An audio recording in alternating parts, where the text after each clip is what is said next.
Ilekroć piszę artykuł, w którym choćby wspomnę o pasach, stopniach czy tytułach, zawsze mogę się spodziewać lawiny krytycznych komentarzy.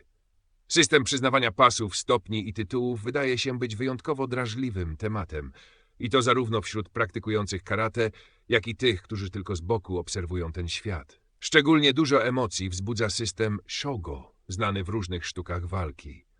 Miał on pierwotnie służyć porządkowi. Nadawano tytuły osobom, które wyróżniały się umiejętnościami, wiedzą, doświadczeniem i wkładem w rozwój danej sztuki. Teoretycznie piękna idea. W praktyce temat tak gorący, że można się sparzyć. Dla jednych to zasłużone wyróżnienie i oznaka progresu. Dla innych przejaw elitaryzmu, nieprzejrzystości i sztucznego nadęcia. Zderzenie tych dwóch światów nieuchronnie prowadzi do ostrych opinii i zaciętych dyskusji. Tytuły Shogo, takie jak Renshi, Kyoshi czy Hanshi, funkcjonują obok systemu stopni Dan.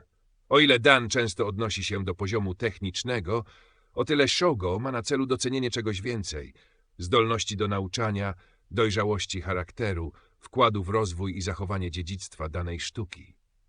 Brzmi pięknie, prawda? A jednak wielu uważa ten system za kontrowersyjny. Skąd ta niechęć?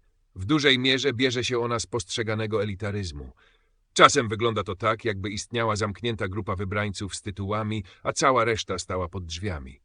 Pojawiają się osoby, które same sobie nadają tytuł sensei, albo wzajemnie obdarzają się zaszczytami, które w oczach innych są niezasłużone. To budzi niesmak, a czasem wręcz gniew. Na dodatek, gdy kryteria przyznawania tytułów są niejasne lub, co gorsza, wydają się zależeć od znajomości, a nie od umiejętności, łatwo o podejrzenia. Czy tytuł zdobył ktoś, kto naprawdę na niego zasłużył, czy może po znajomości? Takie wątpliwości podważają zaufanie do całego systemu. Zdarza się też, że niektóre osoby czują się niedocenione, trenują latami, poświęcają się, ale nikt tego nie zauważa, a tytuły trafiają do tych, którzy bardziej się promują niż praktykują. Taka frustracja może wybuchnąć w komentarzach. Niektórzy wręcz całkowicie odrzucają ideę stopni i tytułów w sztukach walki. Uważają, że to wszystko odciąga uwagę od istoty treningu i rozwoju osobistego. Czy mają rację? Cóż, częściowo na pewno.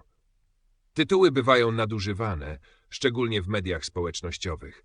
Można je czasem kupić albo zdobyć przez politykę zamiast praktykę. Ale z drugiej strony, dla osób, które przez dekady z pasją ćwiczyły, uczyły i przekazywały swoją wiedzę, uzyskany tytuł może być zasłużonym ukoronowaniem ich drogi. Problem zaczyna się wtedy, gdy ktoś bez przerwy podpisuje się jako sensei w każdej wiadomości, na każdym profilu i komentarzu. To nieco przypomina noszenie medalu nawet na zakupy do sklepu. W końcu może budzić pytania i docinki. Dla mnie i pewnie dla wielu, najważniejszy w karate jest rozwój i droga, nie tytuły. A jeśli już je zdobywasz, może warto pamiętać o starej okinawskiej maksymie. Pięść powinna pozostawać ukryta w rękawie, dopóki ktoś jej nie szuka. Chyba że ktoś sam prosi się o krytykę.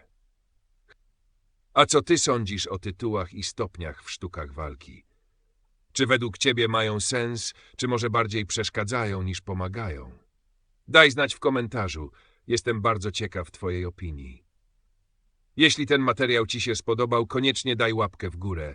To naprawdę pomaga w rozwoju kanału. Nie zapomnij też zasubskrybować, jeśli chcesz więcej filmów o karate, historii sztuk walki i refleksjach z dojo. Na kanale czeka już sporo ciekawych materiałów, które mogą cię zainteresować. Zajrzyj i zostań na dłużej. Dziękuję, że jesteś. Do zobaczenia w kolejnym filmie.